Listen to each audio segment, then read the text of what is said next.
Hello बच्चों, आइए इस प्रश्न को देखते हैं। NiNH3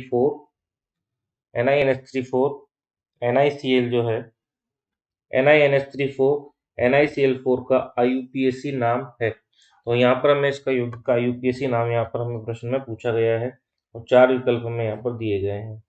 प्रश्न में यदि हम देखें तो जो हमारे प्रश्न की मुख्य अवधारणा है उसमें हमसे पूछा गया है कि सही IUPAC नामकरण यहाँ पर हमें यौगिक का देना है। तो यदि यहाँ पर बात करें, देखिए सबसे पहले हमें जो संकुल दिया गया है, संकुल का सही IUPAC नाम हमसे पूछा गया है और संकुल दिया गया है। तो संकुल क्या दिया गया है? NiNH3 4 NiCl4, ये यहाँ पर हमें संकुल पूरा दिया गया है। यहाँ पर एक धनात्मक पार्ट होगा, धनात्मक हिस्सा होगा और एक क्या होगा? ऋणात्मक हिस्सा हमारा पास होने वाला है। तो यहाँ पर जो केंद्रीय परमाणु यदि हम देखें तो केंद्रीय परमाणु क्या दिया हुआ है? हमें निकल दिया हुआ है। तो केंद्रीय परमाणु जो हमें निकल यहाँ पर दिया गया है, तो इसकी ऑक्सीकरण संख्या की यदि हम बात करें, ऑक्सीकरण संख्या जो केंद्रीय परमाणु की है वो यदि हम x मान लें तो x की वैल्यू यहाँ पे यदि निकालेंगे तो किसी भी जो हमें यहाँ पर जो ये लिगेंड दिया गया है इसकी ऑक्सीकरण संख्या एक यौगिक है, यौगिक की ऑक्सीकरण संख्या का योग क्या होता है? 0 होता है। तो Na की यदि हम x मान लेते हैं प्लस इसकी तो 0 रहेगी, गुणा 4 करेंगे, फिर यहाँ पर Na को x मानेंगे और Cl की -1 होती है, इसको 4 से गुणा करेंगे, बराबर में हो गया 0।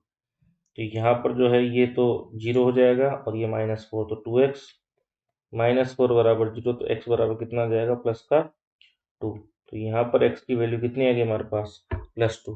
केंद्रीय परमाणु पर जो ऑक्सीकरण संख्या है वो हमारे पास +2 आ गई। अब हम क्या करेंगे? हमें नाम लिखना है। तो नाम की जो शुरुआत होती है IUPAC में, सबसे पहले लिगेंड का नाम लिखते हैं, फिर धनायन हिस्से का नाम लिखते हैं और फिर जो है हम दूसरे भाग की तरफ, ऋणायन भाग की तरफ चलते हैं। वहाँ पर भी हम लिगेंड का नाम पहले लिखेंगे तथा बाकी तत्वों का नाम बाद में लिखेंगे। तो यहाँ पर जो है, और ऋणायन हिस्से में हमें क्या जोड़ना पड़ेगा? धातु के नाम के साथ सफिक्स जोड़ना पड़ेगा। कोई भी प्रत्यय यहाँ पर लगेगा तो वो हमें लगाना पड़ेगा। तो सबसे पहले यदि हम बात करें NiNH3 4 और ये पूरे यौगिक की, फिर देखिए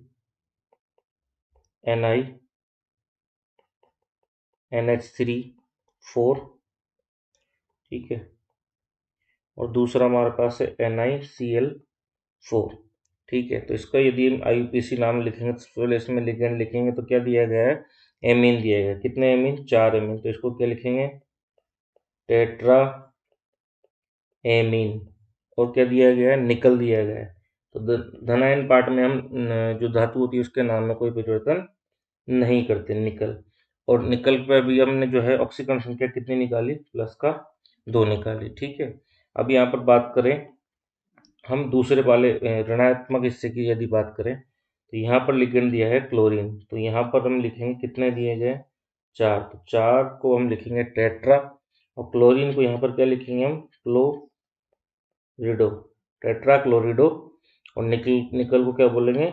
निकेलेट। और ये भी यहाँ पर आवेश जो है ऑक्सीकरण संख्या 2 रहेगी। तो इसका पूरा नाम हो गया टेट्राएमीन निकल टेट्रा क्लोरिडो निकेलेट। तो यहाँ पर जो हमारा सही विकल्प होगा टेट्राएमीन निकल टेट्रा क्लोरिडो निकेलेट। अब ये दोनों विकल्प यहाँ पे एक जैसे दिख रहे हैं, परंतु यहाँ पर निकल है और यहाँ पर निकेलेट है। तो यहाँ पर हम जानते हैं कि ऋणात्मक भाग में हम क्या लिख देते हैं? धातु के नाम को सफिक्स लगाकर लिखते हैं। तो इसलिए सही विकल्प हमारा टेट्राएमिनो निकल टेट्रा क्लोरिडो निकेलेट होने वाला है। आशा करता हूँ प्रश्न आपको अच्छे समझ आया होगा। धन्यवाद।